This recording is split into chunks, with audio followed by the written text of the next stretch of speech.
Thank you so much for joining us today for our first virtual ComArtSci Talks session.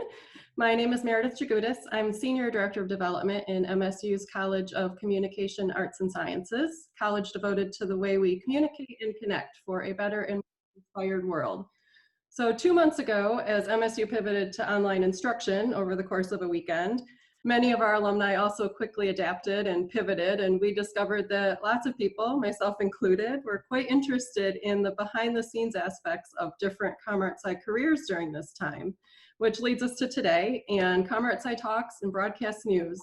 So we're excited to be able to provide this opportunity and conversation. Thank you so much for the questions submitted in advance. We also encourage you to ask questions throughout the talk via the Q&A function, and we'll moderate that as we go. Attendees are muted and cameras are off, but please make sure that you are still following us on social media at MSU ComArtSci and tag us today with hashtag ComArtSci Talks. So with that, it's my pleasure to introduce our host for the next hour and also an alum of the college. Bob Gould spent a couple of decades in industry before joining the School of Journalism as faculty and broadcast journalist in residence. And a big part of his role is also being executive producer for the award-winning student-produced newscast Focal Point. So now I'm going to turn it over to Bob and let him introduce our esteemed alumni panel. Thanks, Bob. Thanks, Meredith. Welcome, everybody. It's really a pleasure to be here with everyone, and not only to our panelists today, but our audience as well out there. We appreciate you joining us. So I'd like to introduce who we have as guests today. First, we have Carolyn Clifford, who is an anchor at 7 Action News, WXYZ TV in Detroit. Carolyn comes to us, well, she's a native Detroiter and has spent time in Raleigh, North Carolina, Orlando, Pittsburgh, and Detroit, and did I say Lansing? And what did I forget? I'm not sure. No, you got I think I got most of them. We also have Steve Patterson, who is a correspondent for NBC News based in Los Angeles. Steve is a former student of mine, and he worked in Lansing, as well as Grand Rapids, St. Louis, Philadelphia, and then now is working for NBC News in Los Angeles. If you're not from Detroit, you may know Steve is also from the Detroit area originally, and you would see him, I guess, on NBC News all day long. On MSNBC, you see him sometimes with Nightly News with Lester Holt, sometimes on the Today Show. I think he works 24 hours a day sometimes. Aisha Howard is an anchor at 11 Alive in Atlanta, and she's from Flint, in the Flint area. She started her career in Saginaw and has moved from Saginaw to Atlanta, but between there she was in North Carolina and also in Indianapolis. Did I get it all right? You got it. That's a lot. I'm glad I didn't have to say all the call letters, because I might not make it there. Well, welcome all of you, and we're glad to have you. Let's just start off. I guess I want to ask you guys. We're just going to go right to it, because right now this is a tough situation. Carolyn and Aisha are anchors. Steve is a reporter, but the world has been turned upside down for everybody. And now, with the pandemic and COVID-19. So what has it been like? What is your life like now? How was your day different now than what it was before? Carolyn, go ahead. Let's start with you. Well, I work for Scripps. We have 60 stations across the country. When this pandemic hit in March, our station went to great lengths to keep us all safe.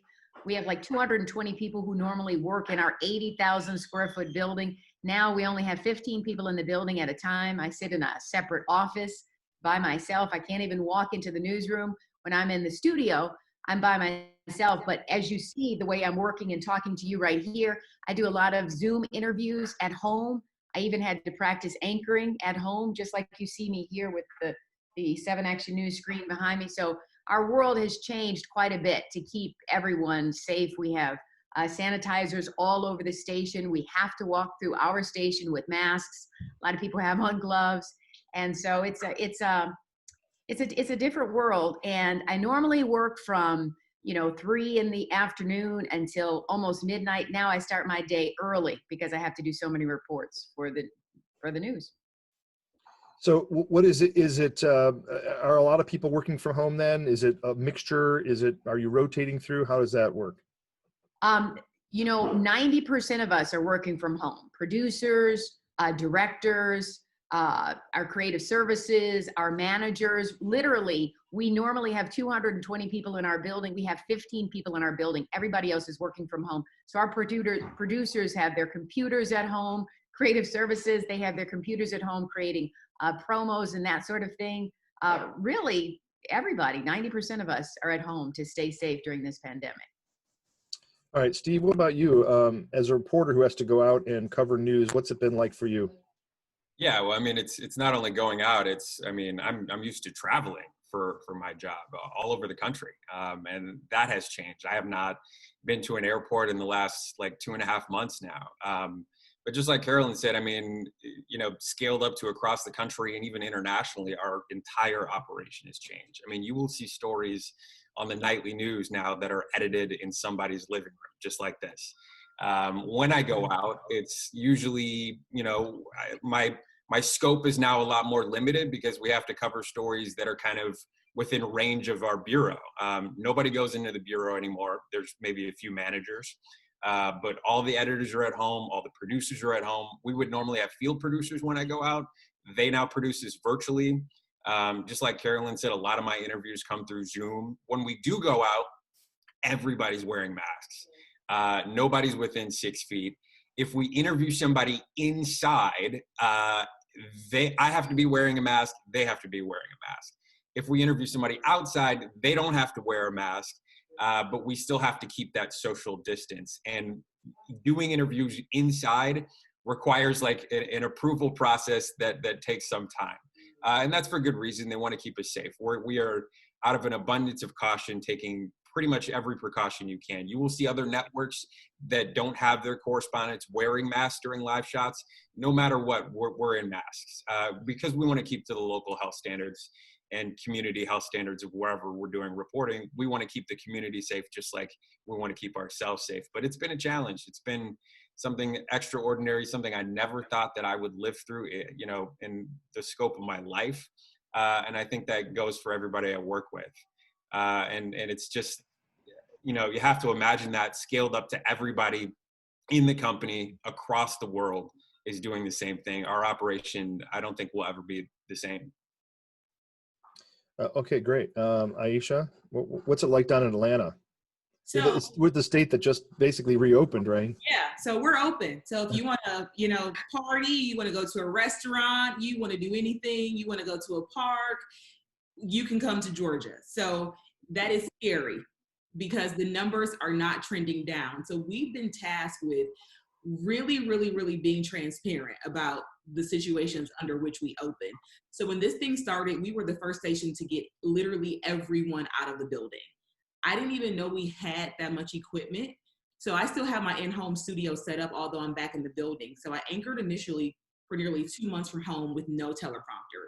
And it was something I never thought that I would see in this industry. I'm not in tech, we're not in sales. You never picture this even being an at-home job, but we had to do it. And so once I was called to go back to the station, we're natural communicators. You see how much, and how easy we all talk and interact with one another. It's a very lonely job now. Like Carolyn said, being in a totally different studio by yourself.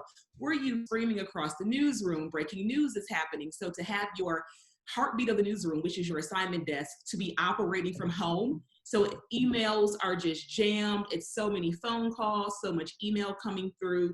Within a matter of, I'd say 7 days, we totally changed the way we learn to do our jobs. So everyone learned a new skill. I learned how to set up a live shot.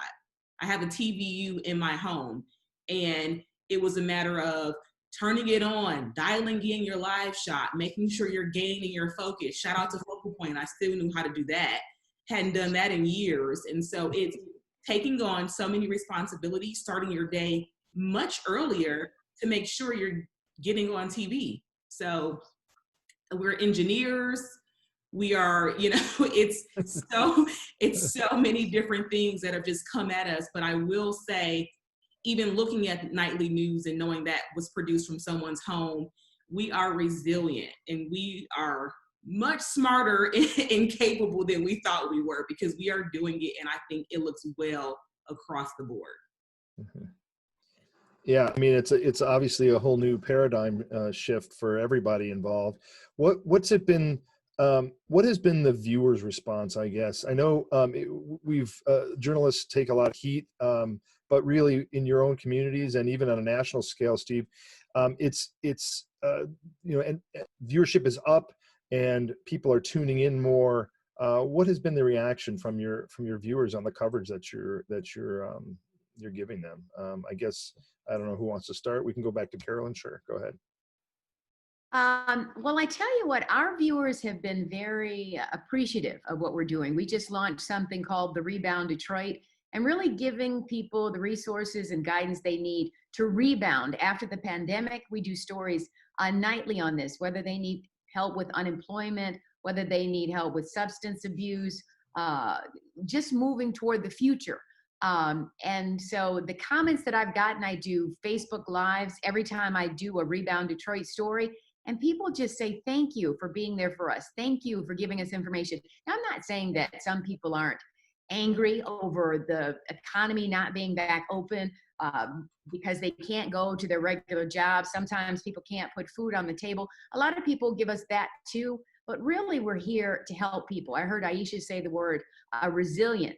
Our community, I mean, I think our community is resilient. You know what I mean? And they just want information, they want help, and they want hope and believing that we will make it through this. And I think that's what we do on a nightly basis. And I think people are appreciative of that. Aisha, what's it been like for your viewers down there in Atlanta? So I think they have been very responsive to the way and the lengths that we've gone to connect with them. So we're using this new system, and it's a text messaging system, and it's called ZipWhip.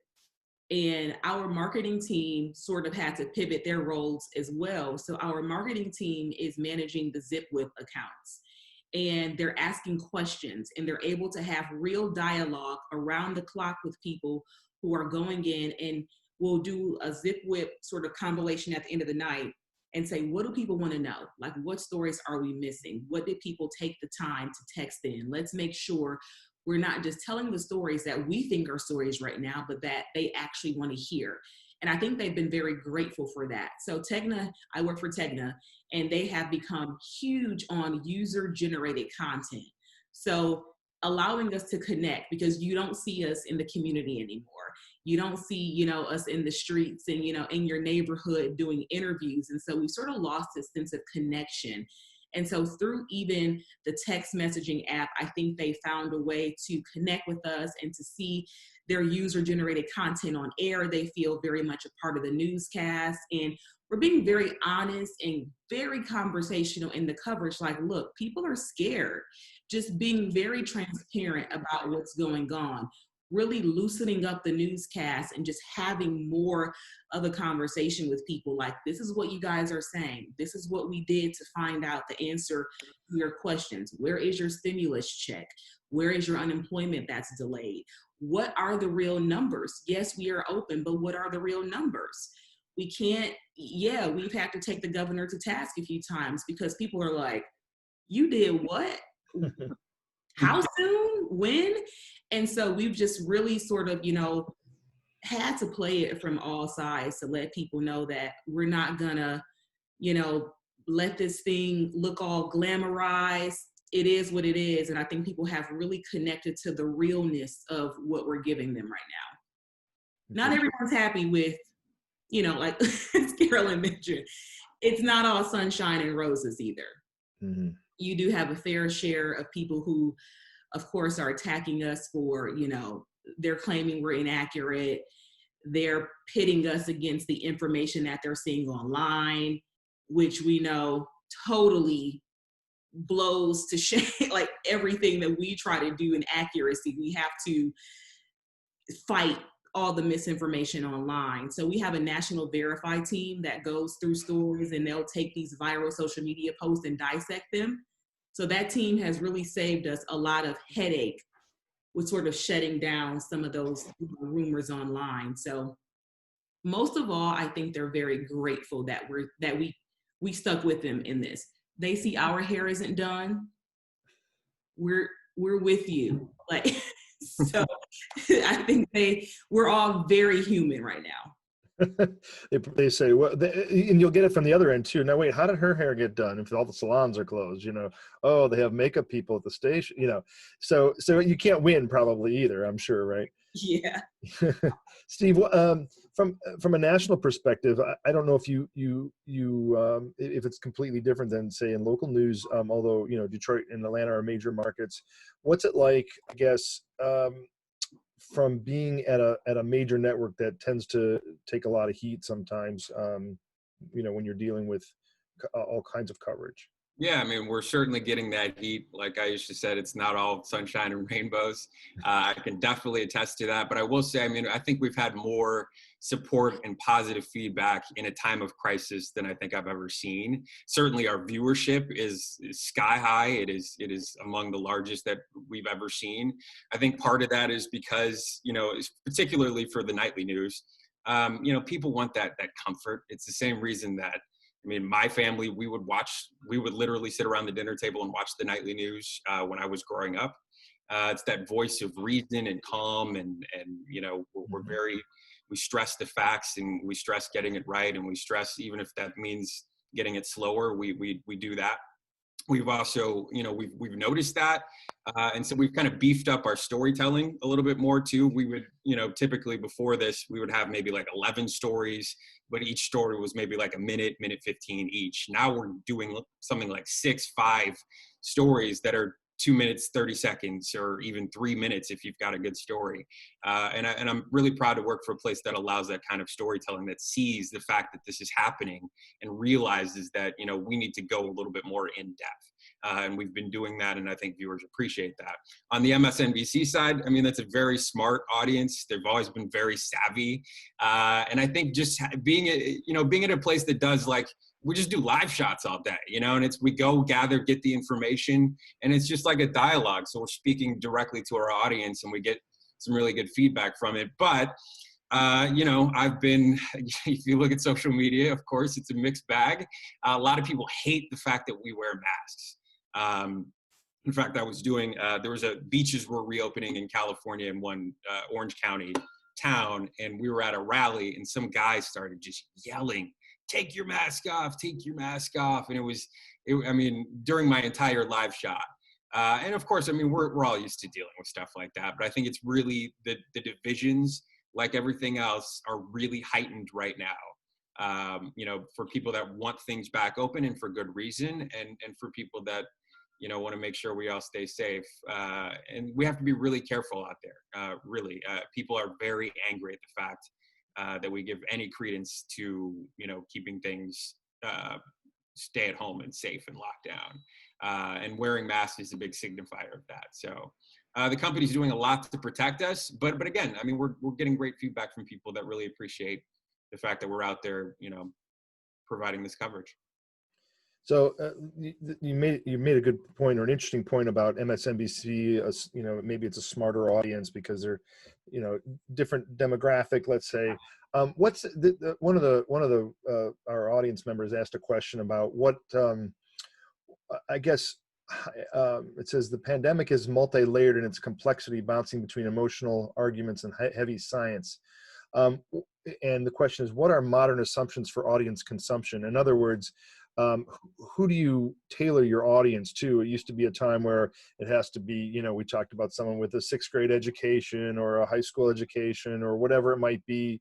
Has that changed throughout this at all? Or do you think that, that the general consumer is more informed nowadays? What do you think, Carolyn? You know what? I think right now, all of that is thrown out the window with this pandemic, because this is affecting everyone across the board, young, middle-aged, elderly. Everyone wants information, and it's vital that we get it right now. You heard Steve say the numbers are through the roof. People are at home with their family, so they're looking for information and they're truly looking for guidance. So I think on a daily basis, we just want to give people accurate information on what to do, you know, when the economy is going to open up. The number one question, I don't care if I'm on Facebook Live, if somebody's sending me a text message or Twitter, they want to know, when am I going to get my unemployment check? When is my stimulus check coming? I'm trying to feed my family. So that's across the board. So people really just want accurate information. You see this thing, this mysterious illness happening with younger children. People are afraid. They're thinking about the fall, whether kids can go back to school at MSU or whether they can go to the local elementary school. So they want information. Is that mysterious illness going to hit my kid? And then how can I get testing, or how I can keep my family safe? So all of that focusing on one particular audience, again, is out the window, because this affects everyone really across the world. And you know what I mean? And so when we say we're in this together, we are truly all in this together, working for a solution and trying to keep everyone safe, including ourselves. I know I have my 90-year-old mom who lives with me. So we're truly all in this together. So. Yeah. Aisha, do you have any comment on that one? It's simplify across the board. This is no time to be a whiz, no time to, you know, do this great big grand showcasing. It is simplify, simplify. And with us, we have the task of showing, okay, so what was happening before we reopened, and we have to give you the real deal now that we are reopened. And so now you're talking about numbers, people are really, really interested in numbers more than ever before, because the numbers tell a big part of the story about what's happening. And so I think for us, we found ways to do very simple graphics. Everything is clean. Doesn't matter what your education background is or what level you're on. We just want to make sure that everyone gets it. And we have this segment where we target stories where we put in the newscast, make me smarter. So it's like, if I watch this segment or if I watch this show, did I get real tangible information where I can say, okay, checks for people who get Social Security benefits are starting to come out on Friday. If I don't have direct deposit, that means my check is going to start coming out a little bit later. It's that simple. We just want people to be able to have the information. And we even had to redesign our website, because it was sort of like a smart little thing. Strip that baby down, strip that app down. When people come, they want to get the information right away. So I think that's really been the biggest thing for us, is just a really clean presentation across the board. Great. Steve, did you have any comment on that, or just other than what you were talking about earlier? No, I mean, I think just to echo what they said, I think depth is really important for our audience right now. People want to know the inside scoop on what's happening. People want more elaborate information. I think everybody knows who, like, Dr. Fauci is. People know the numbers generally. And we try to do our best to update them and to just provide the best accurate facts. People don't want hearsay and opinion right now. I mean, even on MSNBC, which a lot of it is, you know, opinion content or host content or sort of talking about the news. People right now want the news, just straight up. And I think with that, especially for nightly news, people want a little bit more from the storytelling that we do. And so, you know, we're really happy to be able to provide that. But again, the feedback has been, you know, show us more, take us inside. Give us more reason to watch, and because there's so much at stake, and like Carolyn and Aisha said, everybody is affected by this. So that's what we're doing. Okay, a couple things just for the audience. Just FYI, if you're just tuning in, we have Carolyn Clifford, Steve Patterson, Aisha Howard.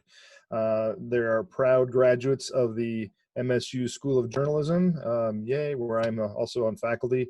So it's great to have you all here. Also proud Michiganders. Carolyn and Steve are from the Detroit area, and Aisha grew up in Flint, so we're glad to have you have some Michigan homegrown talent here as well. And those of you who are watching, if you'd like to throw a question in the Q&A section, we'll try and get to it. All right, Steve, this one's for you. There was a time you tend to head where where some of the biggest stories are, which doesn't always mean they're good stories. I mean, as Sure. far as happy stories, I've seen you over the last couple of years cover some really grim things. And I know in a span of time, you were in Las Vegas for the mass shooting, right? And then I think right after that, you were sent to wildfires or shooting in maybe Texas or something like that. Yeah. What was that time like for you? How hard was that? And I mean, every time I think about something tragic like that, I think about our fellow journalists, and you know, it's almost like being a first responder, having the trauma like that. What can you talk a little bit about some of those experiences? Yeah, I mean, we were the first people on air in Vegas. I was actually there to cover O.J. Simpson and his getting out of prison. But we were in town, the shooting happened. I was actually on the strip of maybe a block away. So as I was running towards the scene, people were running towards me screaming. I actually hid under a booth in Shake Shack for about 15 minutes and texted my girlfriend that I loved her because I wasn't sure what was going to happen next. And then you just get on scene, and I think it's being able to provide information for people is sort of the catharsis, right? Like it's knowing that that you're the person that gives people an inside look or an insight into what is happening in this horrific situation, and doing it as creatively and as accurately as possible. For me, is the catharsis that I need to do my job accurately. We see a lot of horrific things, and a lot of times it's ceaseless. A lot of times it's shooting after fire. After, I think we had a volcano eruption following that, and then another mass shooting, and it's a lot. But I mean, I think everybody internalizes it differently. But for me, the ability to put the information out there, to do it in a way in which people can digest and people, feel like they can connect to, and then to find those characters, who may have been affected or may have been going through insurmountable loss, and to be able to tell their stories is how I get through. And I really don't think about it as, oh my gosh, how is this going to affect me, or I'm going to lose sleep over this, because I don't. And I think that is through the storytelling. But I think having outlets to cope and ways to decompress, and we can talk about all that, but I think all that is hugely important as well. But for me, it's doing the job itself that makes it worth it. Yeah. Aisha or Caroline, I'm sure you've had situations where it's been traumatic. How do you handle a story like that, where at the end of the day you're just drained and you need to decompress, or you have a job to do, but it's very difficult? Either one of you want to tackle that one? Yeah, for me, COVID-19 has been draining. Mm-hmm. Just talking about it every day, all day. Like, when do you not get a break from a story, right? We can usually, like Steve said, I think sometimes when I was a reporter on a daily basis, it helped being able to move on to the next story. So even if it's another tragic story, it seems to help a little bit that you have a break or a different subject matter to switch your attention to. For this, and especially for anchors, we are reading segment after segment and even reporting the deaths. And our reporters have really been doing some amazing in-depth storytelling on the faces of this. And I will fully admit, I have not cried on the anchor desk so many times in my life during the stories. I pull it together during the stories, and I'm thankful that they're a little bit longer these days. But it's just allowing yourself to feel, I think, has really humanized us even further as journalists in this crisis. And for me, my biggest sense of disconnect is the weekends. I don't want to talk about it when I'm home, because I know what's coming when I come back to work. Just thinking about the amount of people who are out of work, and the fact that I'm in a career that's not jeopardized at the moment, that I'm still getting my regular paycheck, and family members and your community members are out here scraping, for food. It's all so heavy and it's all so much. So for me, my weekends with absolutely no news coverage until Monday morning when I want to get caught back up and know what's going on. I never fully disconnect. Almost 13, 14 years in the business, I never have fully disconnected. You're always checking something because that's how we're wired. And so for the first time, I've learned how to do that. And I think it's made all the difference for me, that Saturday and Sunday reset. Mm-hmm. And not being afraid like you're going to miss something, because we're also wired that way. Right. Like, I need to know everything. No, you don't. Not right. Carolyn, you have something to follow up on that? I just want to say that I've been in the business a little longer than Steve and Aisha. I've been in this business for 30 years. So I've seen a lot of things. Like I started in Lansing, and I remember when the Iraq War broke out, and I was young and nervous and felt like, oh my God, we're not going to get through it. Then I think about covering hurricanes in North Carolina. Aisha, I know you were in North Carolina, which was really scary. And then the blackout in Detroit. And then even 9/11, I remember being so emotional on the air, and remember watching Peter Jennings on ABC day in and day out, like giving us calm and bringing hope to the community. So now when I see what's happening now, I just try and share my own experiences with people and believe that we will get through it. And I tell people, I don't just say that. You heard me talk about my 90-year-old mom who lives with me. My mom went through the Great Depression. My grandparents were farmers. They would give people sacks of potatoes to make it through this crisis. So when I talk to our viewers, whether Facebook Live or they're tweeting me, I let them know that to have hope. I know it's crazy right now. I know we have a lot of people dying. It's scary in the city of Detroit, but I really try and just stay hopeful. And when I tell people that, I say, I'm not just telling you that. I mean that from my heart and soul. And I just think that's what's really important. And so I'm grateful, like Aisha said, like Steve said, that we have jobs, but also we have very important jobs right now. We are the voice of reason, and we have to keep our community hopeful and letting people know we will get through this, and help your neighbor. If your neighbor needs a loaf of bread, go down the street. And I know we can't come in contact with each other, but if somebody needs food, do what you can to help. And I think that's what helps me get through this day to day. Yes, we're working hard. Yes, we're working long hours and everything, but I just try my best to stay hopeful. Okay, changing gears a little bit. Now we have a lot of questions, so I'm going to come to this one. But all of you work in fairly diverse communities. How can we do a better job of covering communities of color? Going there and not being afraid to go into the communities. And not being afraid to touch the issues and to speak to the issues. I think a lot of times when your team doesn't reflect your community, those are the markets where you have those issues. When your team looks like the community that's watching your show, I think those are the markets where you have a wider range of storytelling. And so if I feel like if you're scared I grew up in Flint. We all know the story of Flint.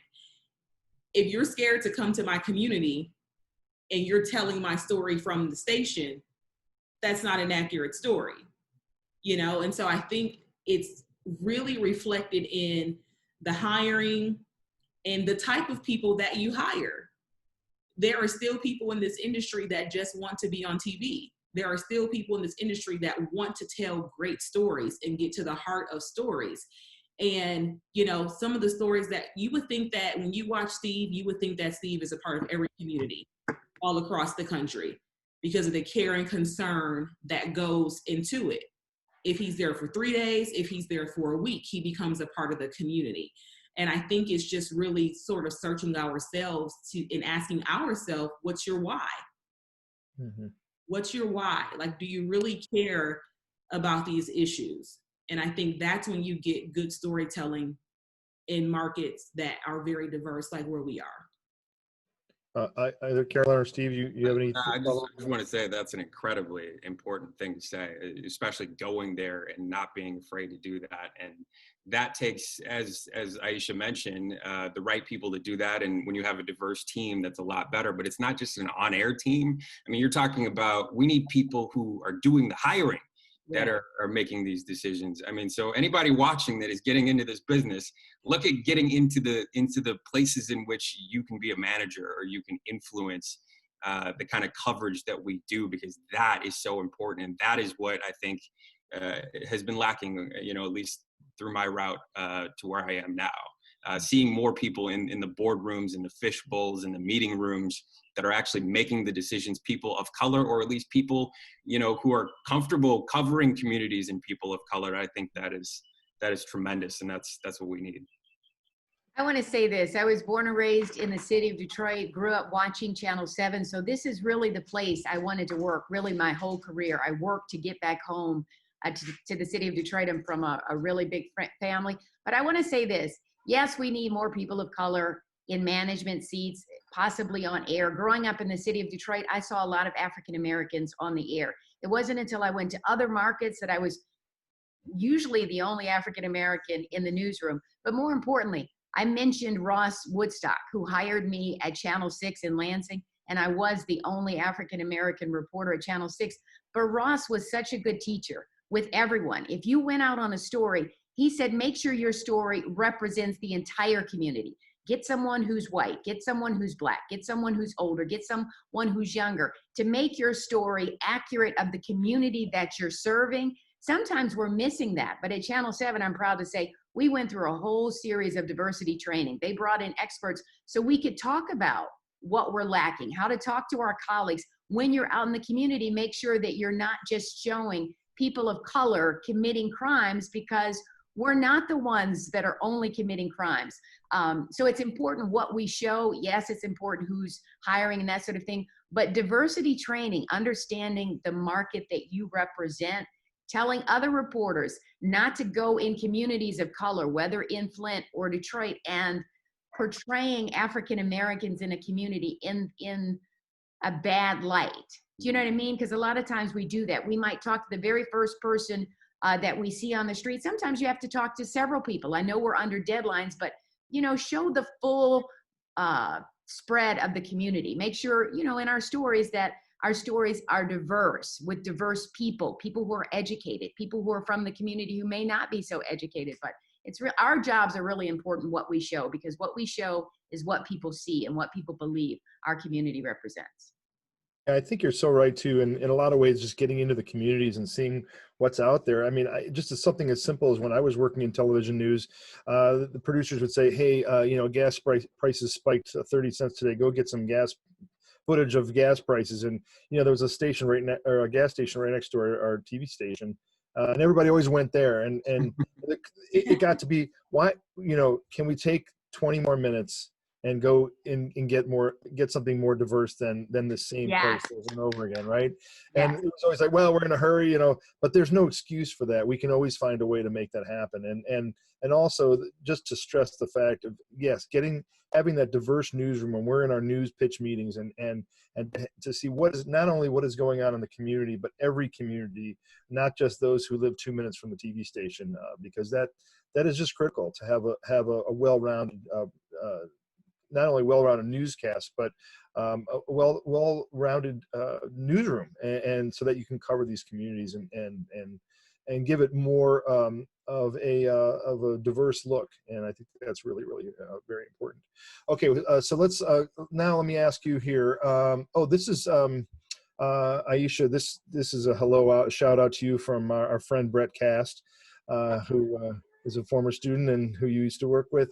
He wants to know, are there any creative things that you or your coworkers are doing now that are different, because everybody's sort of getting tired of the Zoom interview and the old file footage or whatever. What are you seeing down there in Atlanta that might be more creative? I have been absolutely blown away by the creativity of our sports team. There's no sports, and they have managed to be in the newscast every day. I am so impressed with them. So one of our sports producers had this out of the box idea he sent an email, an all call out email, asking if we knew any nurses who happened to be sports fans. And so we're like, I don't know. And so he ended up getting a few responses because he sent it to everyone. And through that, he put together, got all the Atlanta sports teams together.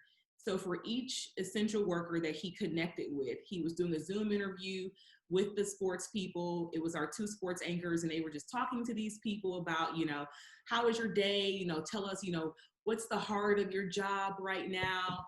And then at the end, they're like, oh, we hear you're a sports fan. We hear you're, a Braves fan.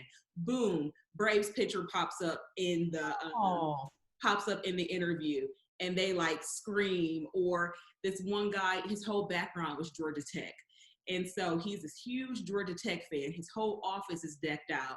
And the Georgia Tech, basketball coach pops up in the Zoom interview.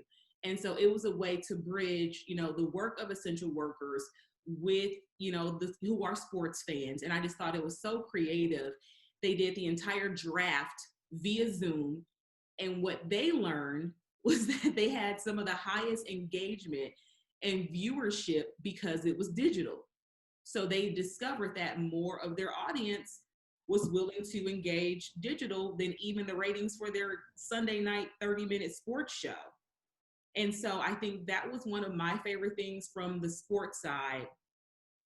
Our Matt Pearl and Brendan Keefe, everyone across the country knows those names. They win Moreau's every year. They're these, great one-man bands. And I think it's so encouraging to other one-man bands to show like what you can do.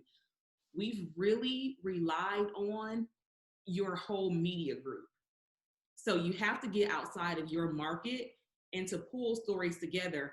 It doesn't have to be stories that are strictly to your market, right?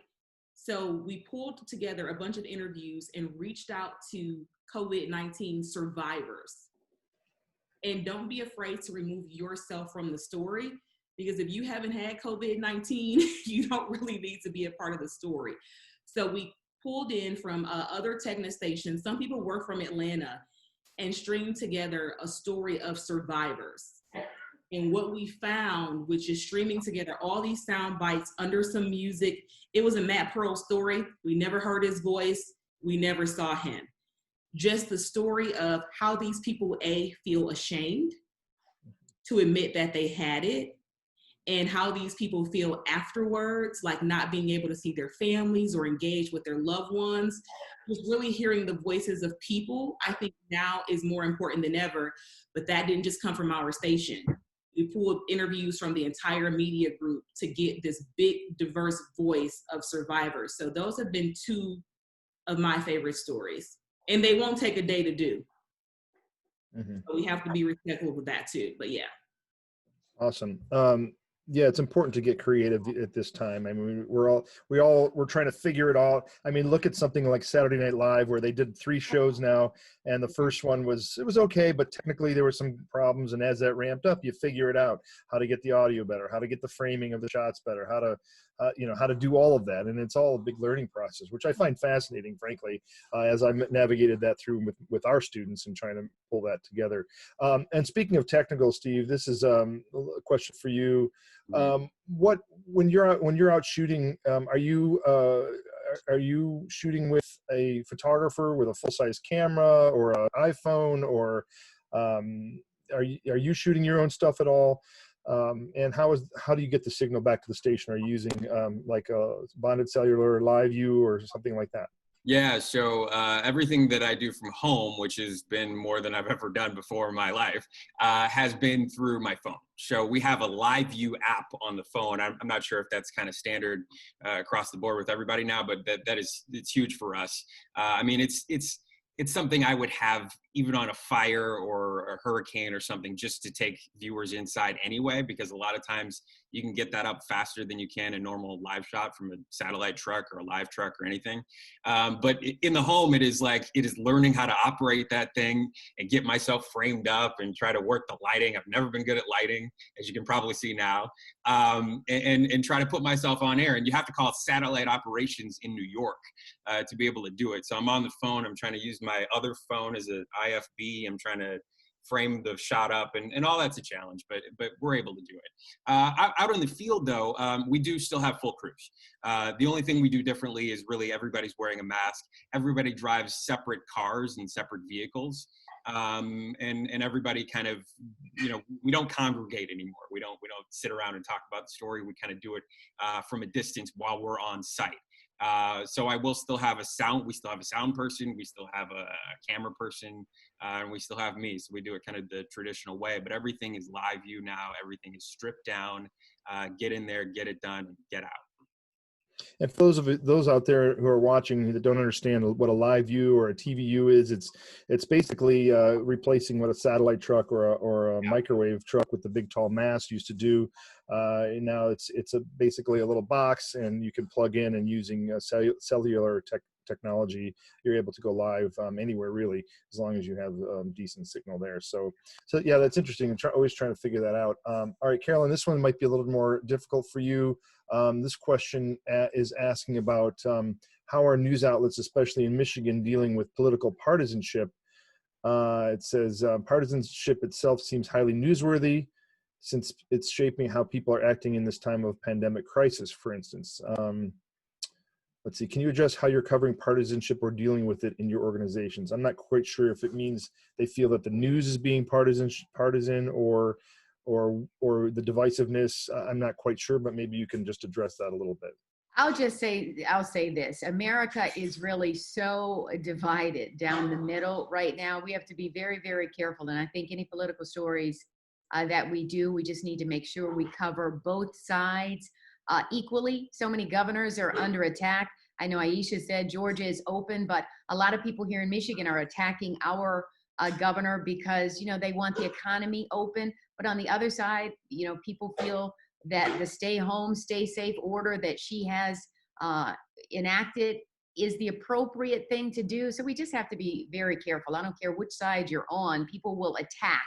So you just have to make sure you're fair and balanced. For me, if I'm on Facebook Live, if I'm on Twitter, I stay far, far away from politics, period. I don't even comment because it doesn't matter what you say, you're going to get attacked from one side or the other. So for our coverage, we just have to handle it straight down the middle, I swear, fair and balanced as much as possible. And one thing that I'm really proud of for our station, we did 2 town halls, 2 with our Michigan senators and 1 with the governor, and all 3 stations did it together. So I did it with Huel Perkins from Fox 2 and Devin Skillion from Channel 4, and we all did it virtually.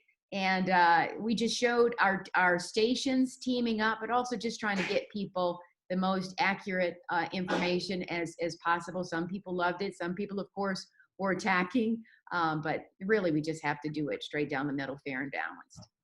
I thought that was fantastic, by the way, and just all 3 stations coming together to do that. We watched it here in Grand Rapids, and it was pretty cool to see the different newsrooms and the different studios all in one shot together, which is somewhat, I hate to use the word unprecedented, but it is. Yeah, but that was. Do you know, we have about 10 minutes left, and I still have a lot of questions here. Do you have any sense of what the election coverage will look like? Have you started having meetings yet in your newsrooms or to talk about how this is going to go based on social distancing and what's going to happen as we get through August and then November? Anyone want to open? Well, no, I don't know. I think behind the scenes, we're always thinking and talking, but right now, I mean, we're in the middle of this pandemic. So I think the election and election plan, we may be talking about it behind the scenes, but that's not front and center right now. I think front and center is just trying to reopen our economy and making sure that people have unemployment checks and stimulus checks. I know we're talking about how to ramp up voting without people going to precincts and that sort of thing, trying to keep people safe and trying to keep certain precincts open. That's a big fight right now, trying to have more mail-in voting, but that's a big issue here. For us, we have a primary coming up in June, and I think for us, we're trying to get the information out as far as like what precincts may open. Since we are open, which ones are going to stay closed, because like the precinct that's listed on your voter registration card may not be where you go. So just making sure that people actually know where to go. And as far as our coverage, our political analysts, of course, no one's allowed in the building still. So, or, any outsiders that haven't been working with us. So while we usually have this, nice, pretty set, they're going to probably be joining us from home via Zoom or Skype. And I think the most alarming thing is how much we're not talking about it, as Carolyn said. I mean, Yeah. We don't have the bandwidth or capacity to even give it all that we usually would. It will usually be this big show, this big grand production, 7 live shots, and from all over the area with who's running and from their campaigns. It's just not going to happen. It's going to be like everything else that's totally abnormal. Yeah. Yeah. I just want to say one thing too. If you heard Chris Christie speaking on The View today, he was just saying, really, right now it's not about politics. It's really about keeping people safe and getting, you know what I mean, the economy back open. So I don't know that people are talking about. I don't know that people want to hear about politics right now. I think people want to hear about being safe and getting food on the table. Do you think? I mean, the cable networks are 24/7, and there's a lot of opinion, panels, and it's turned into a different sort of scenario than when we all got into the business. And the question is, do you think that we'll ever get back to this sort of no spin, no political agenda type news? I mean, I think fortunately for what you all do, you don't see really that. I mean, if you watch Lester Holt on at 6:30 on NBC, you're not going to see that. You don't typically have opinion panels like you would on CNN or MSNBC or Fox News, and even in a local news setting. Do you guys have any thoughts on that? Well, I can speak for, I mean, some of as the day goes on MSNBC, some of the shows do get more opinionated. It is more observing and talking and analyzing and breaking down the news than it is sort of, making the news. I think what this virus has done, which has been so refreshing, is it showed us that people just really right now, they just want the news. So I think whenever you turn on MSNBC right now or CNN or even Fox, I think there's a lot more emphasis on at least through the day part, giving people just the facts.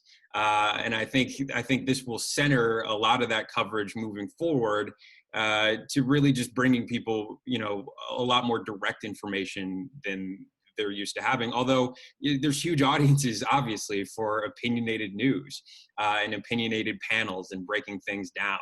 And I don't think that will ever go away as a TV thing. But I think hopefully what this will do is kind of teach us a lesson that facts come first, and information, especially in a time of crisis, is most important to people who are all affected by the same thing.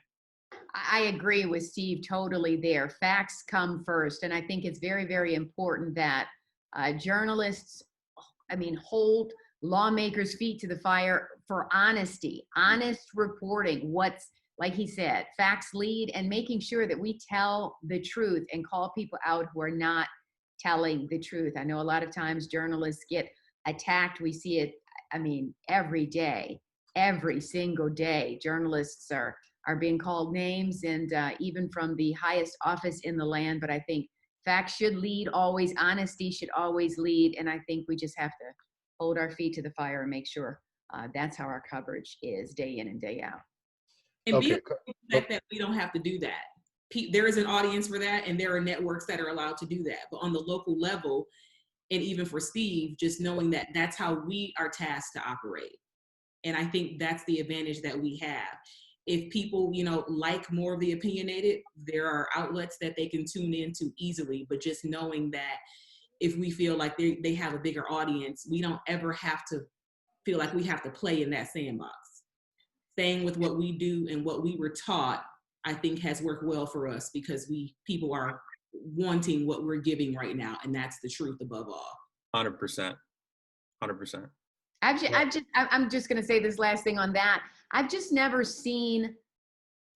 never been out covering stories where I've been under attack. Many of the reporters and my colleagues who I work with, sometimes people say mean things now.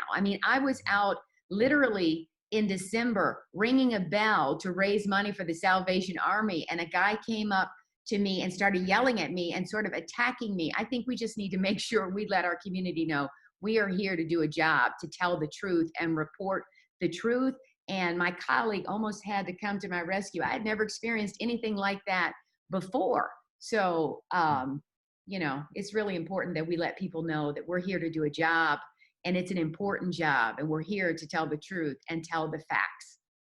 Yeah, one of my former students who works in Lansing, she was at the rally yesterday, at protest at the Capitol, and she had a guy follow her around all day with her recording with his phone, and started, you know, verbally assaulting her. She had to call the police. So it's a tough go, and we really, you know, you all are heroes. You know, I did it for almost two decades, and as an instructor now, we try and teach students to understand how important our jobs are in this society, and that we need to keep the course, right? You know, we need to keep the course going. All right, one or two quick more questions. The question is there a skill or lesson that you learned at MSU that still influences your work ethic today? So maybe we can go quick. Steve, go ahead. Why don't you start? Everything. I mean, Bob, I learned so much from you, man. I mean, just fundamentals, but storytelling, you know, just in all things. I think storytelling in all things is important, whether that's camera work. I mean, I was an MMJ for my first 3 years of this job. And, you know, even in the way you frame something or light something, that's its own story. Storytelling in live shots, even if it's just straight up, you know, you're just talking about something, you know, you still want to tell a story. And I think you were such a big part of me realizing that, and what you know, what has led to, you know, kind of a lifelong journey to continue doing that. And I think that's just the most important thing, is that that is our job. We're storytellers, you know, at the anchor desk, at, you know, at a political rally. I think that's what we're here to do. And I think that's the most fundamental lesson that I learned from you and my time at MSU. Yeah. Carolyn? I think the biggest lesson I learned at MSU, I didn't have such a big curriculum like students do now. But I think I learned just working really, really hard. I remember a professor, I really wanted to do an internship in Boston at WBZ. Tom Bergeron was actually the host of People Are Talking at WBZ when I was an intern there. And that professor was like, you will not get that internship unless you get a 3.5 in my class. And I had to work really, really hard to not only get that 3.5, but to convince him to let me have my first internship. So just not taking no for an answer. I learned so much at that first internship. I mean, even though I was working for a talk show, I learned not to take no for an answer. For instance, as an intern, I would say, oh, I can't get that guest to come on the show. And they were like, sit back down. You will get the guest, and you will get the guest within the next 2 hours. And so later on, as a reporter, I realized I could get someone to talk to me no matter what the story was, no matter the deadline. That has helped me even to this day, but that came from MSU. So just working hard, not taking no for an answer. All right, great. Aisha? Accuracy. It was automatic 50% off your package assignment if you had a fact that was not indeed a fact. So not being rushed to be first, but being right. Going through your copy and making sure everything is airtight if it is to be fact checked. And I think that has stuck with me quite a long while, because I experienced a few assignments that were 50% off because they were not accurate. or a zero. I remember a zero if you had something to sell. The 50 was early on. That was like the grace period. But then when you got to 400 level, it was zero. Yeah. Yes, I get accused of being a harsh grader, and maybe I need to be even harder on that. Sorry, guys. For sure. Well, it is. We have a lot more questions. It is 1 o'clock, and I think we're trying to wrap up in an hour here. Let's see, Meredith. Can we go a little longer, or do you want to wrap up here? Or what are your thoughts? I leave that up to you if we have more. Are you all three available for a few more minutes? A couple more questions? Sure. Let's go. All right. Let's tell the networks we're going long. And we'll join Jeopardy already in progress. This is when they tell me to rap in my ear. Yeah, exactly. And you go another minute, right? That's right. Producer. Yeah. You know, like as a reporter, you always tell a producer how long's your story? Well, it's a minute, minute 20 when it's really a minute 25. Yeah. Always need, but some days you give that time back, right? Okay, a couple more questions. We'll go, and then we'll wrap it up. One question we had was how are you, or what change have you made during this pandemic and your coverage that you think will stay or you'll adapt to once this is all over with? I think that's an interesting question. Carolyn, you want to start? I think the one change, well, we've all had to learn new skills. I mean, I have, like you see here, I have this monitor here. I have a light in front of me that you really can't see unless I go all the way up here. But we've all learned new skills, from learning how to do interviews on Zoom. I can send in, I have, I don't have it in my face, but I have a little microphone that I can plug right into my iPhone. And I heard Steve talking about, how he goes out on stories. I went out on a story on a weekend with a little short, I went out on a story, and if you can see this little tripod like this, Yeah. and I put my iPhone right here with my little microphone, and I did my whole story shooting it myself that way, and I was so proud of that, and the audio was great. And so we've all learned new skills. I had to anchor from home, and I can send audio into the station from home. I can send video into the station from home. All of these skills that I was never doing before. So it's upped our game a bit. Everybody, really, right? So I feel, I don't know. I feel like I'm a better journalist for it. Technology has really been our friend in this case. I mean, can you imagine 10 years ago, we wouldn't, even 5 years ago. Steve? Yeah, same thing. I mean, I think everybody's learning a new skill set. Everybody's learning how to communicate from a distance. I think the communication because of that has gotten better. I think there were times in which we were in the same place and we weren't communicating properly. And now, because we have to do it that way, I think we'll go back to a situation in which that has gotten a lot more smooth. And so that's been nice. The technology part of it has been a huge thing. I have the same light that Carolyn has. I've been trying to figure out how to work that thing, and it's been good. Yeah, right. You try to pull it forward. Yes. That's it, right? Getting all that tech stuff down, I think has been a challenge, but I think it will make us stronger in the end. And I think there are some parts of this business for everybody that will never go back to being the same. And I don't think we'll know what those exactly are until the dust settles. And I think that's scary for a lot of people. But I think in the end, it'll make us all stronger. Yeah, it's interesting. I've got this here. This is a little tripod with a rig to put your phone in. Yeah. Put a microphone up here and a light. And we have all of our students now. We require them to buy all of that. And because of that, we were set for working with this because they all had gear, microphones at home and edit with whatever you can edit with. And we were able to produce 3 remote broadcast or newscasts because we were ahead of the curve there. And so, we're everybody at one point, was laughing like you're shooting with an iPhone, you're shooting with, but really you do what you got to do now. The tools are available to you. Right. And so it just opens your toolbox even a little bit more. Aisha, do you have anything more to add on that? Yeah. Outside of the technology piece, once you do this every day, you sort of find yourself in like this system, in this groove, and like how you're writing, how you're delivering your stories, and just like your whole style, you sort of get locked in. I think this really has allowed a lot of us to sort of unlock our style, because people need something totally different from us right now. They don't need talking heads. They need very conversational, real people that they can connect with because they're afraid. And so they want to know that you're a part of their community, you're human just like them. So even the way that we're writing, I think we can always come back to this moment and think about the ways in which we went a little bit deeper, and on a daily basis, allow yourself to really say, there was a time when I knew how to connect with people on a greater level. I can write better than this.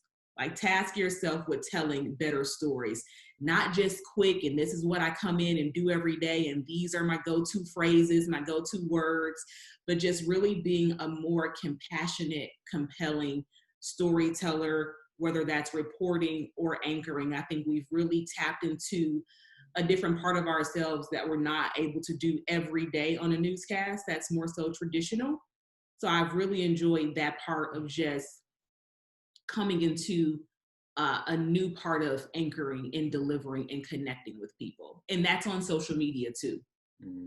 You're not just giving these generic social media responses anymore. You're really having meaningful conversations with people. And you have to give yourself time to do that, to say people sort of need us right now. They need the knowledge that are in these emails because they don't have this knowledge. They need us. And I think we've connected in a much better way these days. Very well said. I think that there's so much to learn from all of this. And as the eyeballs, I mean, we're not perfect, right? It's like we're going to make mistakes, but as long as we own up to our mistakes and do it fairly quickly and understand that there's so much rapid fire news coming at us that there's bound to be some things that go wrong. And you know, it is a difficult job, and I try and tell students, like, it's a great place to be. It's a great profession.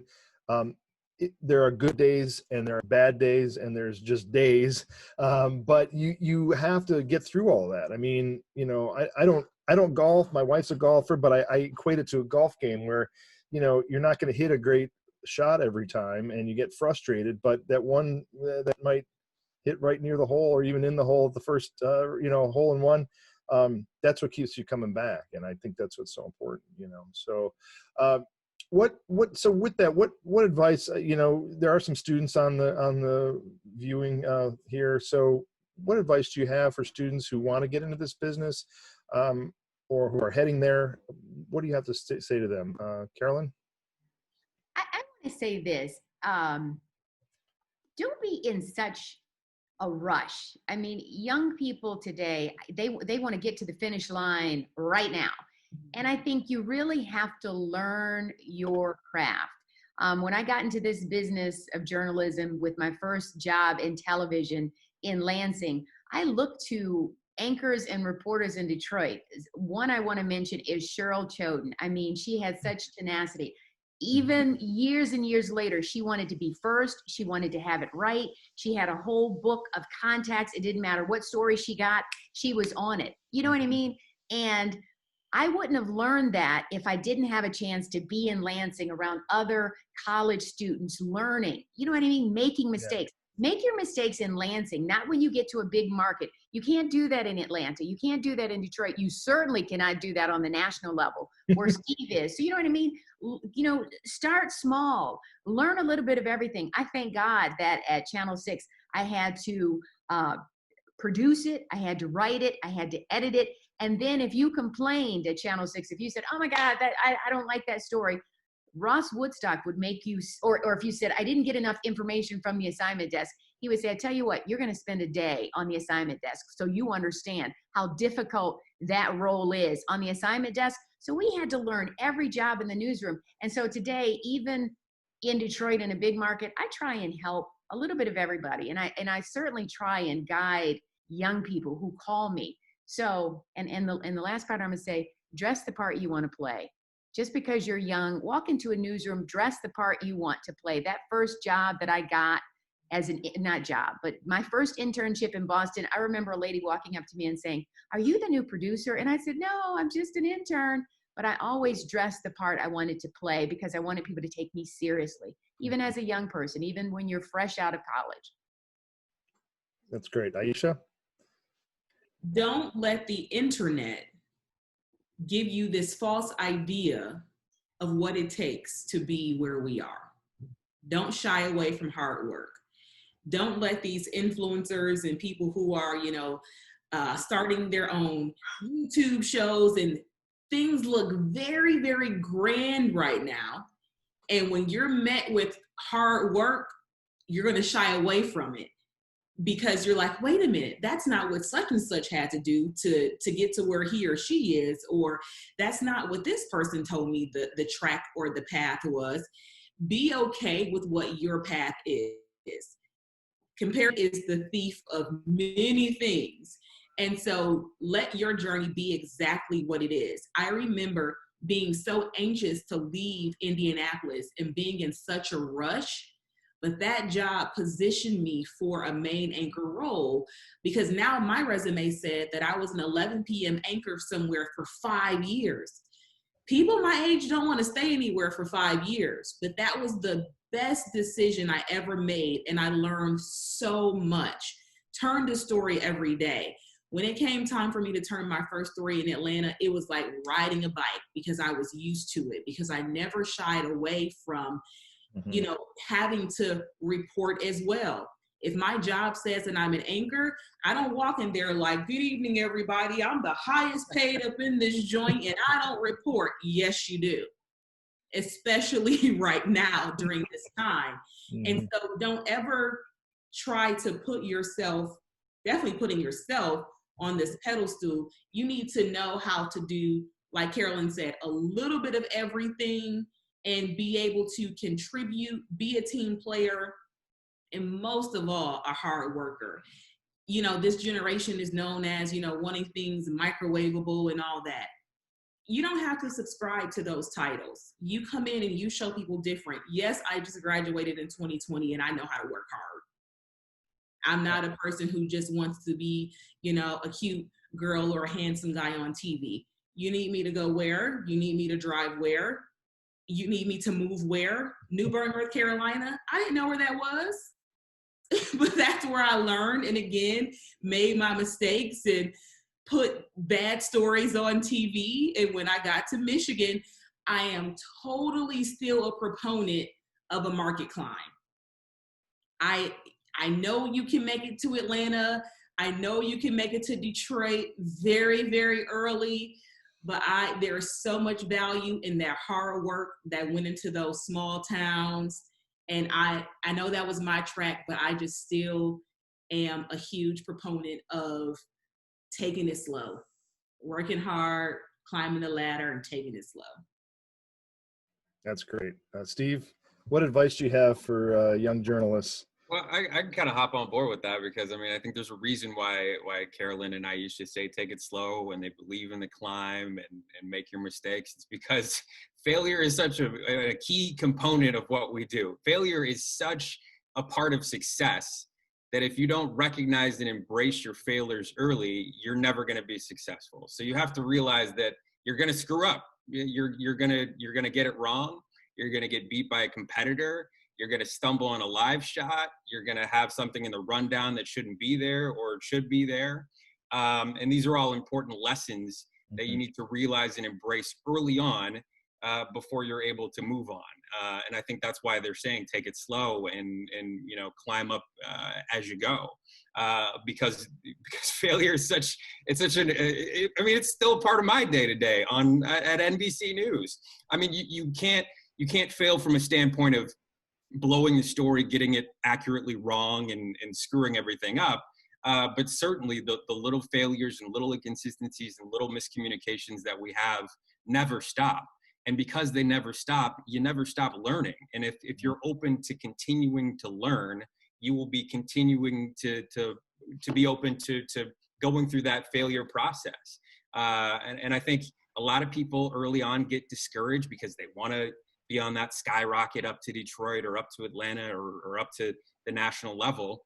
And as soon as they meet those hard days, you know, they quit or they find something else or they find a different path. You have to embrace that failure because that's the only way you learn. Absolutely. I learn every day. I've been doing this for a long time, and I learn every day how to do things better, how to improve, how to you know, deal with different problems and solve them and troubleshoot. And as new technologies and new things, delivery methods, it's always a learning process. And I think that's so critical to understand that. Well, we could talk all day. I know that you all are probably going to work pretty soon, and we need to move on. But I definitely want to thank everybody for being here. Carolyn, when are we going to see you on the air tonight? 4 o'clock? No, actually, I'm running to the station momentarily. The governor will be on at 3. And so when she's on live, I introduce her press conference and then wrap it up and then head into the 4. So I need to be at work today by 2, no later than 2:30.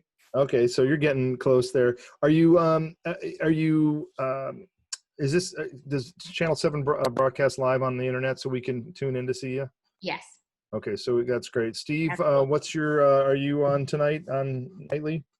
No, I'm not. I'll be on MSNBC over the weekend, and then I have a story running on the Today Show on Sunday, if you guys are interested. I'm gonna watch because I okay. want to see you, Steve. Yes. That's fantastic. Check it out, Willie Geist, Sunday morning, Sunday Today. We did a great story in Vegas. I will indeed. I will indeed. Thank Very you. proud Can't of you. wait to see it. Exactly. Yisha, what is your schedule today? I will be anchoring tonight, 5, 9, 10, 11. Wow. Okay. So busy for most of you, Steve. You got a little reprieve today, but thank you all for taking time to join us today for this panel. It's been awesome. So great to see all of you. You know, we've communicated over the years, and it's just been great to have you all in one place. You know, this is my kind of thing. You know, I love talking shop with all of you. So Meredith, thank you and Rachel for inviting me. And if you can just stay on just a moment where we can wrap up after everybody else is gone. Meredith, you have something to wrap up with though? Yeah, I just really want to echo what you just said, Bob, and thank you for hosting. Thank Carol and Steve and Aisha for joining us. This was really great. Thank you to all of our audience and participants for being there. And the plan is for this to be a series over the summer with all different topics. So stay tuned for future ComArtSci talks. The next one is still in the works, but tagging on something Aisha talked about earlier, we're looking at sports and covering sort of all aspects of the sports in that industry right now. So watch your email box and social media for that. And thanks again. So everybody out there, have a great weekend. Thank you. Thanks for watching, everybody. Thanks. Thanks, everybody.